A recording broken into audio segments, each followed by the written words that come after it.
بسم الرحمن الرحیم الصلاۃ والسلام علیکہ یا سیدی یا رسول اللہ وعلی آلکہ و صحابکہ یا سیدی یا خاتم النبیین۔ محترم دوستو، مفتی سید مبشر رضا قادری منتظم اللہ ختم نبوت فورم آپ کی خدمت میں حاضر ہے۔ ہمارے یوٹیوب کے چینل ختم نبوت ٹائمز کے اوپر اگر آپ پلے لسٹوں کے اندر جائیں گے تو یہ پلے لسٹوں کے اندر ایک پلے لسٹ ہے عیسائیت۔ تو ابھی تک تو اس کے اندر 20 ویڈیوز ہیں، لیکن آپ اس کے اندر اگر جائیں تو ان 20 ویڈیوز کے اندر آپ کو تحریفات بائبل نام کی 3 ویڈیوز ملیں گی۔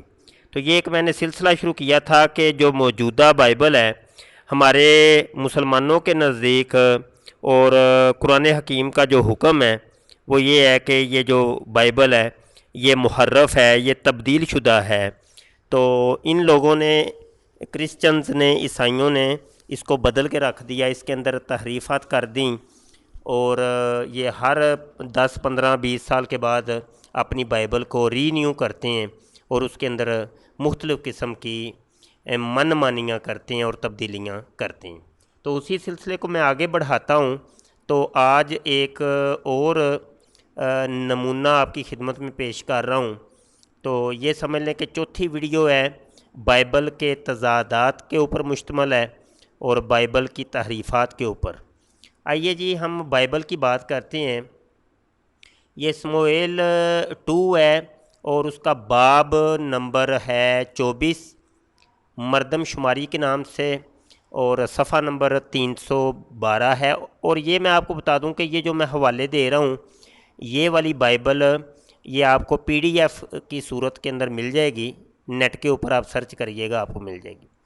یہاں پہ لکھا ہوا ہے کہ خداوند کا غصہ اسرائیل کے خلاف ایک دفعہ پھر بڑھکا، اور اس نے داؤد کو یہ کہہ کر ابھارا کہ جا کر اسرائیل اور یہودا کی مردم شماری کر۔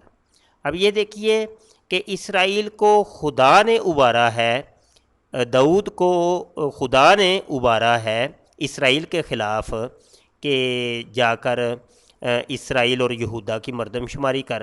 اب یہاں پہ آپ دیکھ سکتے ہیں کہ خدا ابھار رہا ہے داؤد کو، جبکہ دوسری جانب ہم آتے ہیں تواریخ 1 ہے اور اس کا باب نمبر 21 ہے، اور آیت نمبر 1 کے اندر ہی وہ کیا کہتے ہیں کہ شیطان اسرائیل کے خلاف اٹھ کھڑا ہوا اور اس نے اسرائیل کا شمار کرنے کے لیے داؤد کو ابھارا۔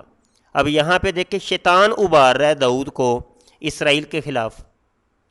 دو اپوزٹ چیزیں ہیں، دو متضاد چیزیں ہیں کہ اس پچھلی آیت کے اندر خدا نے داؤد کو ابھارا ہے، اور اس اگلی آیت کے اندر یہاں پر شیطان نے داؤد کو ابھارا ہے۔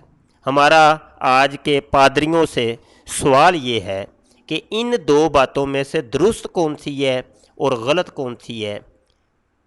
اگر تم اس چیز کا فیصلہ کر دو تو بہتر ہے، اور آپ کسی ویڈیو کے اندر اس کا جواب دے دیں۔ بصورت دیگر وہ ہماری بات مان لیں، قرآن حکیم کی بات مان لیں، اسلام کی بات مان لیں کہ یہ بائبل محرف ہے، آپ لوگوں نے اس کے اندر تبدیلیاں کر دیں، اور یہ اب خدا کا کلام اپنی اصلی حالت، اصلی کیفیت پر موجود نہیں ہے۔ میں دوستوں سے گزارش کروں گا ہمارے ختم نبوت ٹائمز چینل کو آپ سبسکرائب کریں، گھنٹی کے بٹن پر کلک کر لیں تاکہ کوئی نئی ویڈیو آئے تو آپ تک پہنچ جائے۔ دعا گو رہیے گا۔ السلام علیکم ورحمۃ اللہ وبرکاتہ۔